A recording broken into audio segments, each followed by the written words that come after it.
क्या आप सामर्थ्यहीन महसूस कर रहे हैं? सामर्थ्यहीन है कि अपनी मंजिल पर नियंत्रण करें, अपने देश के भविष्य पर, आपके करियर पर, आर्थिक सुरक्षा पर और यहाँ तक कि प्रतिदिन के जीवन पर। हम अपने दिल और अपने मन के लिए आत्मिक युद्ध में जुड़े हैं। कई बार विजयी होने के लिए बहुत ही कम सामर्थ्य होती है।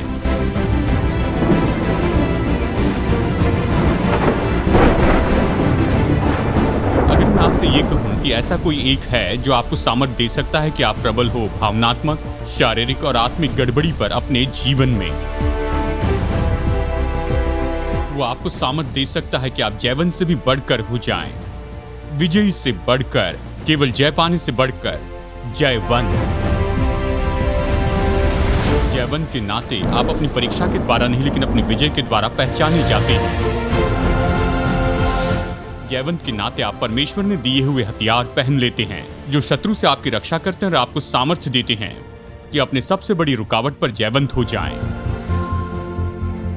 भाइयों और बहनों, हमें जयवंत होने के लिए बुलाया गया है। हमें बुलाया गया है कि हम विजय, बल और शांति और प्रेम में चलते जाएं। कई बार जब मैं लोगों से पूछता हूं आप कैसे हैं तो कहते हैं मैं ठीक हूं, इन सारी परिस्थितियों में दबा हुआ हूं। हम परिस्थितियों के नीचे दबे रहने के लिए नहीं हैं, हम परिस्थितियों के ऊपर रहने के लिए हैं। हम नीचे दबे रहने वाले नहीं हैं लेकिन जयवंत होने वाले हैं। आमीन। कभी न रोके जाने वाले बल के साथ जीवन जिए, अटल विश्वास के साथ और अविश्वसनीय सामर्थ्य के साथ। खोज निकालिए कि कैसे आप जयवंत हो सकते हैं। भाइयों और बहनों, बाइबल के शिक्षक, लेखक और टेलीविजन होस्ट, तो स्वागत कीजिए शीला वॉल्स का।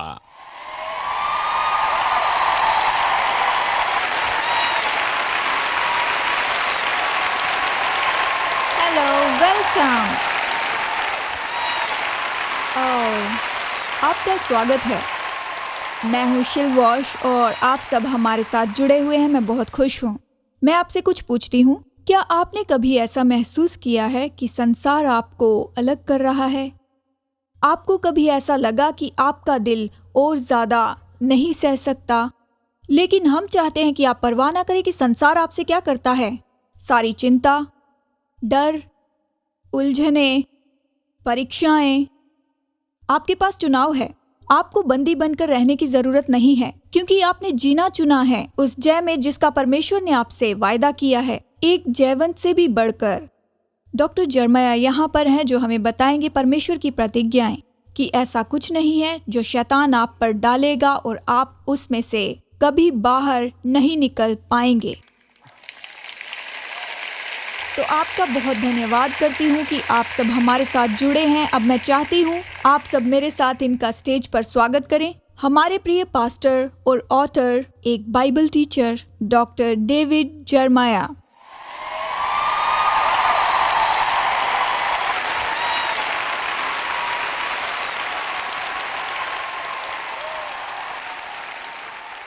ये सच में रोमांचक है। ये टाइटल ओवरकमर, ये बहुत अच्छा है। इसके साथ दूसरे टाइटल भी, 8 प्रकार से जीवन जीना, अनस्टॉपेबल स्ट्रेंथ और unmovable faith, unbelievable faith, power, ये सच में बहुत अच्छे हैं। डॉक्टर, आपको ये किताब लिखने के लिए कहाँ से प्रेरणा मिली? कितने लोगों को पता है कि इफिसियों की पत्री के अंत में एक वचन का भाग है जिसे विश्वासी के हथियार कहते हैं। क्या आपने ये सुना है? यहाँ पर पौलुस इस किताब के अंत में बहुत ही बड़ा सारांश देता है इफिसियों की पत्री में। ये तो प्रेरित करने वाला होना चाहिए। मैंने इसे पहले नहीं जाना लेकिन बाद में मैंने इसे जाना कि जैसे कि मानो पौलुस यहाँ पर अध्याय 6 में आने के पहले जितने भी अध्याय है उनका सारा सारांश दे रहा है और वो उनसे कहता है कि विश्वासियों के सारे हथियारों को पहन ले और वो उन्हें इन सारे हथियारों के भाग के बारे में बताता है जो कि एक तुलना है। ये सभी को प्रोत्साहित करने वाला हो, सभी को उत्साहित करने वाला हो। लेकिन मैंने पाया जिन लोगों से मैं बातें करता हूँ वो नहीं जानते कि इसका अर्थ क्या है। वो उपमा को जानते हैं लेकिन अर्थ नहीं जानते हैं। कितने लोग जानते हैं कि खैर ये तो महत्वपूर्ण जानकारी है। अब हम इस संसार में ऐसे लोगों को नहीं देखते हैं जो धार्मिकता की झिलम पहने हुए हैं या फिर उद्धार का टोप पहने हुए हैं जिसके ऊपर में एक झंडा है। हम उस संसार में तो नहीं रहते हैं लेकिन पौलुस उस समय में रहता था और लोगों को सिखाने के लिए उसने इसका उपयोग किया कि कैसे जयवंत हो जाए। और हम इस उपमा में ही इतने फंस चुके हैं कि हम अर्थ नहीं समझते हैं। एक बात पर आपको शायद हंसी आ सकती है। आपने एक जगह ऐसा लिखा था कि जब आप कभी मुश्किल में होते हैं तब ऐसा समय नहीं होता कि हम गूगल की आत्मा में आराधना करें। आपको उसके लिए तैयार रहना होगा। इसका मतलब क्या है? खैर, शैतान इस तरह से जानकारी देकर नहीं आता है कि बुधवार के दिन तुम्हारे एरिया में आने वाला हूँ और 3 बजे मुलाकात करेंगे। जानते हैं, वह ऐसा नहीं करता है। वो जब अपेक्षा नहीं होती है ऐसे समय में आ जाता है, और कई बार हम सोचते हैं कि उसके आने के बाद उससे निपट लेंगे, लेकिन ये ऐसा नहीं कि उसके आने के बाद में उससे निपट ले। हमें सक्रिय होना है, खुद को तैयार करना है, क्योंकि ये तो अटल है। हम सब लोग, हमें उसकी युक्तियों से निपटना होगा। इस पृथ्वी पर रहते हुए कोई उससे बच नहीं सकता है। उस पर वही लोग जयवंत होंगे जो उसके लिए तैयार हो चुके हैं। मैं चाहता हूं लोग वचन से मदद पाएं, और इसलिए हमने इसे इस तरह से किया है। और उसके लिए हम आपका धन्यवाद करते हैं। You welcome. धन्यवाद। तो इस किताब के पहले अध्याय में आपने लिखा है कि पुराने नियम में दाऊद सबसे ज्यादा जयवंत दाऊद हुआ। पहले जयवंत हुआ, उसके बाद में गिर गया, फिर से जयवंत हुआ। वो हमारी जैसे था, वो सिद्ध नहीं था। लेकिन दाऊद की पहली कहानी बहुत ही महत्वपूर्ण है, गोलियत के साथ में उसका युद्ध। जब आप उसके संदर्भ में उस कहानी को देखते हैं तो जानते हैं ये कहानी केवल इतनी ही नहीं है कि एक लड़का दानों के विरुद्ध में आता है। ये तो संसार के सबसे बड़े युद्ध के बारे में बताने वाली कहानी है, यानी बुराई के विरुद्ध में भलाई, शैतान के विरुद्ध में परमेश्वर। इला की उस तराई में जहां पर दोनों तरफ बड़ी सेना थी, यानी पलिश्तियों और इसराइलियों के डेरे लगे थे, परमेश्वर ने हमें दिखाया कि युद्ध कैसे करें, और दाऊद चैंपियन था। वाओ! अगर आप इस कहानी को अच्छे से पढ़े, जब वो वहां पर तराई में थे, दाऊद वहां पर उतरता है और उसके हाथ में गोफन था। बाइबल कहती वो गोलियत की ओर दौड़ कर गया। मतलब सोचिए जरा, तुम 5 फीट ऊंचे हो, वो 9.5 फीट का है और तुम दौड़ रहे हो। लेकिन ये कार्यनीति का भाग था, क्योंकि गोलियत इतना बड़ा था कि वो हिल नहीं सकता था। दाऊद ने शाऊल के हथियार पहनने से इनकार किया, इसलिए वो भाग सका। वो जानता था अगर वो गोलियत के पास में पहुंच जाएगा तो गोलियत उसे उत्तर नहीं दे पाएगा। मैंने इससे यही विचार पाया कि कई बार जब हम परेशानी में होते हैं तो हम उसे दूर कर देना चाहते हैं, उसे हटाना चाहते हैं। लेकिन मैंने ये जाना, गोलियत की तरह जो हर सुबह और शाम को आकर वहां पर इसराइलियों को इस तरह से चुनौती देता था। शैतान हर सुबह और हर शाम को आता है ना? जी हाँ, और बिल्कुल। जब तक कि आप उससे दूर भागते रहते हैं, शैतान हर सुबह और शाम को आकर समस्या दिखाता है। शैतान चाहता है कि आप बस ऐसे ही रहे। मैंने ये सीखा है, जब आप चुनौती का सामना करते हैं, उससे दूर न भागे, उसकी ओर भागे, उससे निपट ले। क्योंकि विश्वास करिए न करें, ये अपने आप गायब नहीं होगा। कितने लोग ये कहेंगे कि ये मेरा अनुभव रहा है, मेरी ऐसी कोई समस्या नहीं रही जो कि अपने आप ही ऐसी ही हल हो सही गई। कहा। ऐसा नहीं होता है। इसलिए मैं सक्रिय होकर अपनी समस्या की ओर आगे दौड़ता जाता हूँ। जी। और दूसरे अध्याय में है सामर्थ्य के द्वारा निर्बलता से बाहर आना। मैं जानती हूँ कि बहुत से लोग इसे देख रहे हैं और बहुत से ऑडियंस यहाँ बैठे हुए हैं, हैरान होंगे जिन्होंने निर्बलताओं में संघर्ष किया है।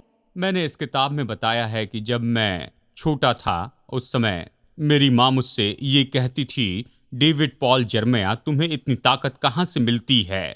ये कोई सराहना नहीं थी, जी लेकिन वो हताश होकर ये कहती थी। जी। हमेशा मेरे अंदर में इतनी ऊर्जा रहती थी, मेरे अंदर इतनी शक्ति हुआ करती थी। मैंने इस किताब में पूरा बताया कि मैं हाई स्कूल में क्या करता था, मैं कॉलेज में क्या किया करता था, कैसे मैं और डॉन डैलस में स्कूल से भागते थे। और उस समय मैं तो बास्केटबॉल खेला करता था। सेकेंडरी स्कूल में क्लास बंक करना ये अच्छी बात नहीं। खैर, यानी हमेशा मुझ में शक्ति होती थी, मैं कम सोया करता था। और फिर एक दिन मैं चेकअप के लिए गया और मुझे पता चला कि मुझे कैंसर हो गया है। और फिर अचानक मुझे कीमोथेरेपी के प्रोटोकॉल पर रखा गया और मैंने जाना कि कमज़ोर होना क्या होता है। क्योंकि कीमोथेरेपी, जैसे आप लोग जानते हैं, शायद आपके परिवार में कोई है जो ये जानता है। खैर, इन दिनों में तो आप इतने बीमार तो नहीं होते हैं, क्योंकि आपको और भी दवाइयाँ दी जाती है। ये आपको पूरी तरह से थका देता है। और जब मैं सुबह 9 बजे उठता था, वहाँ पर फिर भी इतनी थकान रहती थी कि मैं फिर से सो जाया करता था। मैंने यहाँ पर पाया कि कमज़ोरी क्या होती है, और ये कोई मजाक तो नहीं था। जानते हैं, वचन में ये बहुत दिलचस्प है। हम हमेशा पढ़ते हैं जहाँ पर हम निर्बल होते हैं, जानते हैं क्योंकि, और हम वहाँ भी पढ़ते हैं जहाँ हमें बलवान होना है। तो क्या हमें दोनों ही होना चाहिए? जी, बाइबल कहती है जब मैं निर्बल होता हूँ तभी बलवंत होता हूँ। क्या आपने ये वचन पढ़ा है? ये दुचित्ती बातें नहीं हैं। हम परमेश्वर के बल में तब तक प्रवेश नहीं कर सकते जब तक कि हमारा खुद का बल खत्म न हो जाए। बाइबल बार बार ये कहती है कि अपनी दृष्टि में बुद्धिमान न होना। बाइबल इस तरह से कहती है, जब तक हम ऐसी जगह पर न पहुंचे जहां पर परमेश्वर पर आधारित है, खुद पर नहीं, तब तक हम परमेश्वर के पूरे बल को नहीं जान सकते हैं। जब आप किसी परेशानी से होकर जाते हैं, जैसे आप जानते हैं, चाहे ये कैंसर हो या परिवार का कोई मुद्दा हो या कुछ भी क्यों ना हो, जब आप सबसे नीचे होते हैं उस समय परमेश्वर की उपस्थिति को सबसे ज्यादा महसूस करते हैं। लोगों ने मुझसे कई बार कहा है, डॉक्टर जर्मय, यह भयानक अनुभव रहा है, आशा है कि ये फिर मेरे साथ में कभी ना हो। मैं आपको बताना चाहता हूं, जब मैं वहां पर था, मैंने प्रभु की उपस्थिति ऐसे महसूस की जो पहले कभी नहीं की थी। ये बिल्कुल सच है। क्या आप हमें कुछ उपयोगी टिप्स बताएंगे जहां पर हम परमेश्वर की आत्मा के साथ अपनी आत्मा को मजबूत कर सकें? आप इसे वचन से पाते हैं, आराधना के द्वारा पाते हैं, राह देखने के द्वारा इसे पाते हैं। वे जो यहोवा की बाट जो होते हैं, आगे क्या कहता है, वे नया बल प्राप्त करते जाएंगे। विश्वास ऐसी मांसपेशी है जो एक साथ जोड़ती है प्रभु की प्रतिज्ञा को और उसकी परिपूर्णता को। ये तब बल पाती है जब आप इंतजार करते हैं। और मैं कहूंगी कि ये किताब सच में बहुत महत्वपूर्ण है। ये परमेश्वर के वचन की सच्चाई को हमें और आपको बताती है कि कैसे इसे हम लें। तो आइए देखें इसका अध्याय 3 क्या कहता है। सच्चाई के साथ झूठ। जैसा कि आपने हमें इससे पहले भी बताया है इस टॉपिक को, कि हम ऐसे कल्चर में रहते हैं जहां सच्चाई को दबा दिया जाता है, पहचाना नहीं जाता। लेकिन परमेश्वर के वचन के अनुसार ये सच क्या है?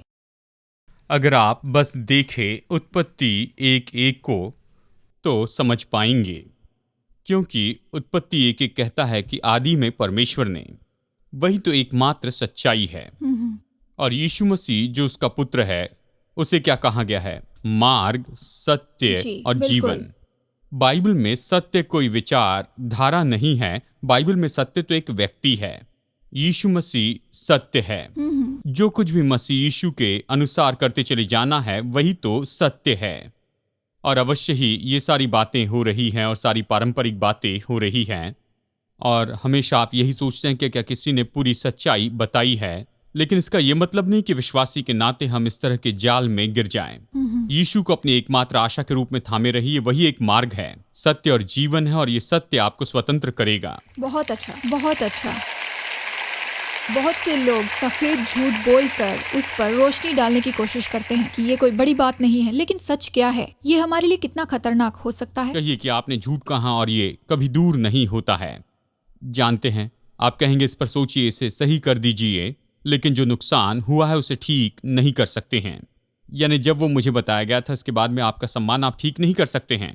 आपको क्षमा किया जा सकता है। लोग इसके बारे में गलत सोचते हैं, हाँ परमेश्वर ने मुझे क्षमा किया है। जी हाँ, परमेश्वर क्षमा करता है, लेकिन वो चिन्हों को दूर नहीं कर सकता है। अध्याय 4 में आप बताते हैं अच्छाई से बुराई को जीत लेना। मतलब ये कितनी बड़ी चुनौती है जिस समाज में हम लोग रहते हैं। हम कहाँ से इसकी शुरुआत करें? कहाँ से इसकी शुरुआत कर सकते हैं अच्छाई से बुराई को जीतने के लिए? 2 जगह जहां पर ये बुराई रहती है, हमारे अंदर और हमारे बाहर। आप शुरू करते हैं बुराई से निपटने के लिए जब आप क्रूस के पास में आते हैं और यीशु मसीह की क्षमा प्राप्त करते हैं। बाइबल कहती जब आप ऐसे करते हैं तो आपके पाप उठा लेता है और अपनी धार्मिकता आपको देता है। ये तो आसान है जी, लेकिन हर दिन हम अपने जीवन में जिस बुराई का सामना करते हैं। मुझे एक वचन याद आता है, ये तो रोमियो की पत्री अध्याय 12 के बिल्कुल अंत में आता है। आप इसे घर जाकर देख सकते हैं। मैं सोचता हूँ परमेश्वर ने हमें ये वचन का भाग दिया है कि इससे निपटना हम जान सकें। खैर, यहाँ पर ऐसी प्रकट करने वाली सच्चाई है जो इसे लिखने के पहले मैंने कभी नहीं जाना था। इनमें से एक है जिसे हम अक्सर कहते हैं, लेकिन क्या हम इसे समझते हैं? ये कहता है कि परमेश्वर हमारे जीवन में बुराई के बदले में कुछ पलटा दे। ये वचन कहता है, याद है, बदला लेना मेरा काम है, मैं ही बदला लूंगा। जिन्होंने हमारा नुकसान पहुंचा है, जब हम उनसे बदला लेना चाहते हैं, हम परमेश्वर की भूमिका निभाना चाहते हैं, मुझे नहीं लगता उसे ये पसंद आएगा। प्रभु चाहता है कि हम उससे इससे निपटने दें। प्रभु पर भरोसा रखिए। जो भी हुआ है, क्या लोगों को ये कहते हुए सुना है, खैर मैं देख लूंगा? इसका मतलब है उन्होंने मुझसे जो बुराई की है उसके बदले में मैं उसी की समानता में आऊंगा, मैं उसे मुझसे ज्यादा बुरा होने नहीं दूंगा। क्या ये मूर्खता की बात नहीं है? जानते नहीं। हैं, यानी हम इस स्पर्धा में नहीं है कि देखें कि कौन ज्यादा बुरा है। जी। हम ये कहते हैं कि मुझे उससे बुरा होना है, यानी उससे भी ज्यादा बुरा मुझे होना है। और जानते हैं आपकी बाहर की बुराई से आप इस तरह से निपटते हैं, आप भलाई से उस पर जय पाते हैं। आप बुराई पर भलाई से जय पाते हैं। भलाई बुराई पर जय पाती है, उसे दूर करती है। बाइबल कहती है अगर कोई आपको दुखित करता है उसके लिए भलाई करो, उसके लिए प्रार्थना करो। अगर आप किसी के लिए प्रार्थना कर रहे हैं तो उस पर ज्यादा समय क्रोधित नहीं हो सकते हैं। आप बुराई पर भलाई से जय पाते हैं। जी, प्रभावशाली था। तो आइए आगे देखते हैं कि किस तरह से चिंता से बाहर आएं शांति के साथ। डॉक्टर, चिंता तो हमारे समाज का एक हिस्सा है, हमारे कल्चर में। तो हमें बताएं कि इसमें से हम कैसे बाहर आ सकते हैं। जब आप विश्वासियों की शांति के बारे में कह रहे हैं तो दो बातों के बारे में कह रहे हैं, परमेश्वर के साथ में शांति और परमेश्वर की शांति जो आपने पाई है। परमेश्वर के साथ शांति तो तब होती है जब आप सही संबंध बनाते हैं, विश्वासी होते हैं। ये नहीं कि आप परमेश्वर पर क्रोधित है, लेकिन परमेश्वर आप पर क्रोधित है आपके बलवा करने के कारण ही। जब प्रभु से मेल मिलाप करते हैं, आप कहते हैं मैं प्रभु से मेल मिलाप करना चाहता हूं। मरने के बाद ये नहीं करना है, जीते जी इसे करना है। प्रभु से मेल मिलाप कीजिए, इसका मतलब है कोई दंडाज्ञा नहीं है, प्रभु से मेल मिलाप हो चुका है। अगर प्रभु के साथ मेल मिलाप करना है तो अपने पापों का अंगीकार कीजिए, मेल मिलाप कीजिए और फिर आप उससे मिल जाएंगे। लेकिन परमेश्वर की शांति अलग बात है। जिन्होंने परमेश्वर से मेल मिलाप किया है लेकिन उनके पास में परमेश्वर की शांति नहीं है, वो विश्वासी तो है लेकिन वो बस चिंताओं से भरे हुए लोग हैं। चिंता के बिना एक दिन जिंदा नहीं रह सकते। हम सब इन मुद्दों का सामना करते ही हैं। और बाइबल ये कहती है कि परमेश्वर की शांति जो सारी समझ से परे है। इसका मतलब यह है कि यह ऐसी है जिसे आप किसी और को समझाकर नहीं बता सकते हैं। परमेश्वर की शांति आती है जब हम परमेश्वर के पास में आते हैं, अपने आप को याद दिलाते हैं कि हमारे जीवन के लिए चिंता ये परमेश्वर की योजना नहीं है। हर एक बात में तुम्हारे निवेदन, प्रार्थना और विनती के द्वारा धन्यवाद के साथ प्रभु के सामने आए। हर बात में प्रार्थना करें, चिंता की कोई बात नहीं। ये अद्भुत है। अब हम देखेंगे अध्याय 6, विश्वास से डर को जीत लेना।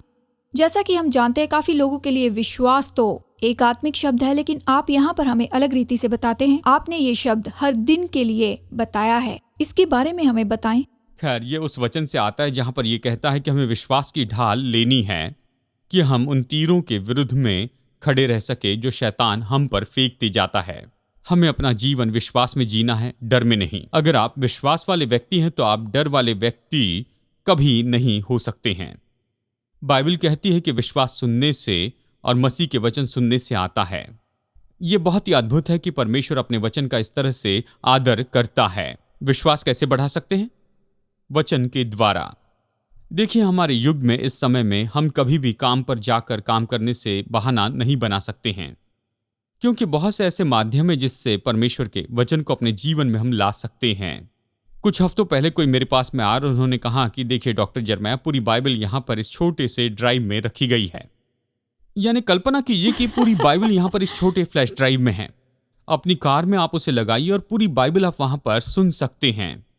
जब हम परमेश्वर के वचन को अपने जीवन में आने देते हैं तो यह हमारा विश्वास बढ़ाता है। यह हमें बल देता है ताकि जब कुछ भी विरोध में आता है तो हम ऐसे नीचे नहीं गिर जाते हैं। और परमेश्वर का वचन हर संभव तरीके से हमारे लिए उपलब्ध होता है और हमें यही करना है कि उस परमेश्वर के वचन को अपने भीतर रखते जाना है, क्योंकि परमेश्वर का वचन हमारे जीवन में हार्ड ड्राइव के जैसे है। अगर हमारे हार्ड ड्राइव में कुछ नहीं है तो परमेश्वर वहां पर कुछ भी काम नहीं कर पाएगा।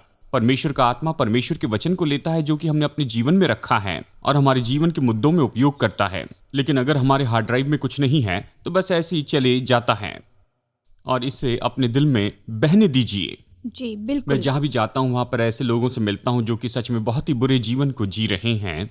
जब वो जाते हैं तो मुझे उनके बारे में अच्छा महसूस होता है, क्योंकि मैं जानता हूं उन्होंने वचन सुना है।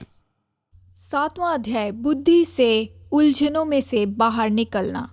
बुद्धि जो शब्द है इन दिनों में आप ज्यादा नहीं सुनते, लेकिन आप बुद्धि को किस तरह से बताएंगे? बुद्धि की सबसे अच्छी परिभाषा मैंने यही सुनी है। बुद्धि यानी सही काम करना और इसके बारे में कोई संकोच नहीं रखना है। बुद्धि यानी यहाँ पर परमेश्वर आपकी मदद करता है कि यहाँ पर आप काम करते जाए और आपको उसके बारे में कुछ भी पता नहीं होता है। बुद्धि यानी ज्ञान का उपयोग करते जाना है। बुद्धि यानी परमेश्वर आपको जानकारी देता है और उसके बाद में परमेश्वर ये संभव करता है कि आप उस ज्ञान को ले अपनी परिस्थिति में उसका उपयोग करते चले जाएं। बुद्धि यानी ज्ञान का उपयोग करते जाना है। क्यों बहुत से लोग बुद्धि को गलत रीति से समझते हैं? मुझे लगता है कि कुछ लोग सोचते हैं कि ये केवल कुछ ही चुने हुए लोगों के लिए है। मुझे सुलेमान की ये कहानी बहुत पसंद है। जबकि वो राजा होने वाला था, परमेश्वर ने कहा तुम्हें जो कुछ चाहिए तुम मुझसे मांग लो, क्या आपको याद है? जी। और उसने परमेश्वर से सुनने वाला दिल मांगा, उसने परमेश्वर से बुद्धि मांगी और परमेश्वर ने ये उसे दी और वो इस पृथ्वी का सबसे बुद्धिमान व्यक्ति हो गया। मुझे लगता है हमारे पास बुद्धि इसीलिए नहीं है क्योंकि हमने परमेश्वर से नहीं मांगी है। जानते हैं, ये संसार और भी उलझते चले जाएगा और हमें परमेश्वर की बुद्धि की उतनी ही ज्यादा जरूरत होगी, क्योंकि किसी भी तरीके से मानवता के लिए संभव नहीं है कि इस गड़बड़ी को हम दूर कर दें। अगर परमेश्वर काम न करे तो कोई चुनाव नहीं है। हम समस्या को बता भी नहीं सकते, हल करना तो दूर ही रहा। लेकिन परमेश्वर ने कहा जिसे बुद्धि की घटी हो वो परमेश्वर से मांगे, जो बिना उल्हाना दिए सबको उदारता से देता है और उसको दी जाएगी। परमेश्वर से बुद्धि मांगने पर परमेश्वर हमें कभी डांटता नहीं है। वो चाहता है कि हम आए और वो बुद्धि मांगे जो कि वो परमेश्वर हमें देना चाहता है। मुझे लगता है ये बहुत दिलचस्प है, आप इसे बताते हैं। दरअसल क्रियाओं से बढ़कर ये एक स्वभाव है। इसका मतलब क्या है? जैसे मैंने पहले भी कहा है कि बाइबल ये कहती कि अपनी दृष्टि में बुद्धिमान न बने। अहंकार तो ये विचार है कि मेरे पास सारे जवाब हैं। अगर मेरे पास सारे जवाब है तो परमेश्वर से बुद्धि क्यों मांगूं? अगर मैं खुद के पीछे चलूंगा तो फिर परमेश्वर के पीछे कैसे चलूंगा? और परमेश्वर लोगों को तोड़ देता है। बाइबल ये कहती है परमेश्वर अभिमानियों का विरोध करता है पर दीनों पर अनुग्रह करता है। मैं नहीं चाहता परमेश्वर मेरा इनकार करे, मैं चाहता हूं वो मेरे निकट आए। मैं जानना चाहता हूं जो कि नहीं जानता हूं। और यही तो एक बहुत बड़ी बात है। जैसे आप प्रभु में बढ़ते चले जाते हैं, आप जानते हैं कि आपको ज्यादा कुछ पता नहीं है और आपको उसकी कितनी जरूरत है। ठीक है, बिल्कुल सही। मुझे अध्याय 8 बहुत अच्छा लगा। ये बताता है परीक्षाओं में से बाहर आना वचनों के द्वारा। इस पूरे अध्याय में यीशु के जीवन की पूरी घटना को बताया गया है, जो महत्वपूर्ण है कि यीशु किस तरह से परीक्षाओं में से बाहर आए। देखिए, यीशु तो जंगल में ले जाया गया बिल्कुल उसके बपतिस्मा के बाद में, उसके जीवन के सबसे उत्तम समय के बाद। बाइबल कहती कि शैतान उससे जंगल में उससे मिलता और उसकी परीक्षा करता है। शैतान ने यीशु की 3 बातों में परीक्षा की थी। ये तो बिल्कुल वही है जो कि आदम और हव्वा के साथ वाटिका में की थी। शरीर की अभिलाषा, आंखों की अभिलाषा और जीविका का घमंड। इन सारी परीक्षाओं के बारे में तो नहीं बताऊंगा, लेकिन आपको याद है कि क्या हुआ। जब भी शैतान ने परीक्षा की तो यीशु ने कहा कि ये लिखा है। 3 बार उसने तलवार निकाली अपने मयान से और उसने शैतान को मारा। और बाइबल अंत में कहती कि शैतान उसके पास से चला गया और स्वर्गदूत यीशु की सेवा करने के लिए आए। हम इस बात से सीखते हैं कि हम परीक्षा से निपटते हैं आत्मा की तलवार से, जो कि परमेश्वर का वचन है। और आत्मा की ये तलवार जो कि परमेश्वर का वचन है, ये पूरी बाइबल नहीं है, ये परमेश्वर ने कहा हुआ है, जो कि उस परीक्षा से संबंधित है जिससे आपको निपटना है। मुझे ये बात पसंद है कि यीशु के पास ये सारी तलवार थी। व्यवस्था विवरण की किताब से ही। वाह! व्यवस्था विवरण की किताब से पिछली बार कब डिवोशन किया था? लेकिन यीशु ने यहाँ सबसे बड़ी तलवार पाई पुराने नियम की इस एक किताब से ही, और इससे शैतान पर वो विजयी हुआ। मुझे लगता है ये कुछ ऐसा है जिसका हमने संघर्ष किया है, सब चीजों से बाहर आना प्रार्थना के साथ। आपने इस अध्याय में बहुत ईमानदारी से बताया है। क्या आप बताएंगे ये विषय कितना मुश्किल रहा होगा, इस बारे में लिखना या बताना? ऐसा क्यों है? खैर, किसी ने कहा अगर चर्च को खाली करना है तो कहिए 2 हफ्तों की ये श्रृंखला होगी। पहले हफ्ते गवाही देने के बारे में और दूसरे हफ्ते प्रार्थना के बारे में। तो कोई नहीं आएगा क्योंकि सब लोग इन दोनों बातों के लिए दोषी महसूस करते हैं। सही। हम दोषी महसूस करते हैं कि हम इसे नहीं करते हैं। मैं अब तक किसी ऐसे व्यक्ति से नहीं मिला हूं जो ये कहे, जानते हैं मैं बहुत ज्यादा प्रार्थना कर रहा हूं। जानते हैं मैं बहुत ज्यादा प्रार्थना कर रहा हूं। हम सब जानते हैं हमें ज्यादा प्रार्थना करनी है और बेहतर प्रार्थना करनी है। हम सब एक ही नाव में हैं, लेकिन हम सब जानते हैं कि हमें जो करना चाहिए वो हम नहीं कर रहे हैं। तो इसका मतलब ये नहीं कि हम जो कर रहे हैं उससे बेहतर होने की कोशिश न करें। हमें इसमें बेहतर होना, प्रभु से मांगना है कि हम इसमें और प्रभावी हो जाएं। और 10वां अध्याय कहता है जीवन से मृत्यु को जीतना। और आपने बताया कि दाऊद कैसे पुराने नियम में जयवंत बना, और आप हमें ले गए एक महिमामय सच में जयवंत बनाकर नए नियम में। प्रभु यीशु मसीह इस पृथ्वी पर आया, सिद्ध और बिना पाप का जीवन जिया, और फिर वो मरा, और फिर तीसरे दिन वो कब्र पर जयवंत हो गया, और हम सब के लिए वो सबसे महान जयवंत हो गया। वाओ! और इस महान जय के कारण यीशु मसीह मृत्यु में से जी उठा, तो हमें जीवन कैसे देखना है यीशु मसीह की इस महान जय के कारण?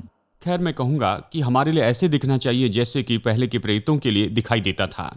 उन्होंने जी उठे प्रभु यीशु को देखा और बाइबल कहती कि उन्होंने संसार में उथल पुथल कर दी, और उसके लिए कोई साइंटिफिक सबूत तो नहीं दिखाए। बस यही था कि जो कब्र से बाहर आया उसके बारे में उन्होंने जाना कि इसे हम पहले से जानते हैं, इसके मरने के पहले से, और इसने उनकी जिंदगी बदल दी है। अगर हम पुनरुत्थान को समझेंगे तो ये हमारी जिंदगी को बदलेगा। हमारे पास ऐसा संदेश और आशा है जो संसार में नहीं है, और उन्हें इसकी जरूरत है, और वो हर जगह इसे ढूंढ रहे हैं। इसके लिए कोई जवाब नहीं है, लेकिन हम जवाब जानते हैं। जवाब है यीशु मसीह, जो कि कब्र पर जयवंत हुआ है। परमेश्वर ने हमें यह हथियार दिए हैं ताकि हम जयवंत हो सके। इसलिए नहीं कि बस हम हार जाए। बाइबल कहती कि हमारे लिए उसकी जो विजय है उसके बल में हमें खड़े रहना है, और जब हम ऐसा करेंगे तो हम जयवंत हो सकते हैं। प्रभावशाली था। यदि आप इनमें से एक बात को भी हमारे साथ लेते हैं इस किताब के कारण, क्योंकि ये उपयोगी ज्ञान प्रभाव डालेगा। मैंने इस तरह की कई सारी किताबें पढ़ी हैं, लेकिन इस तरह की किताब पहले नहीं पढ़ी जो रोज के लिए उपयोगी है और करने के लिए भी। क्या आप इस किताब की खास कोई एक बात हमें बताएंगे? मैं सोचता हूं जो सबसे महत्वपूर्ण बात इससे आती है वो तो ये वास्तविकता ही है कि परमेश्वर ये चाहता है कि उसके साथ के हमारे चलने में हम पूरी तरह से सफल हो जाएं। परमेश्वर इस तरह से ये नहीं चाहता है कि हम अपने आत्मिक जीवन को कभी हासिल न कर पाएं। यानी उसने क्रूस पर मरने के लिए अपने इकलौते पुत्र यीशु को भेजा कि हमें जीवन दे, और ये तो बहुतायत का जीवन है। ये तो विजय का जीवन है, यह असफलता और हार का जीवन नहीं है। अगर हम हारे हुए हैं तो प्रभु से मांगना है कि प्रभु इन सारी बातों की जड़ कहाँ है, मुझे दिखा, मदद करके मैं इसे समझ सकूं और वो जीवन जीऊं जिसके लिए तू क्रूस पर मरा है, कि मेरे पास में ये मौका हो सके।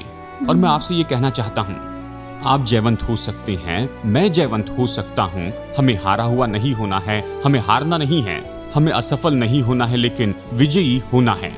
अगर हम इस पर विश्वास करें तो फर्क लाएंगे।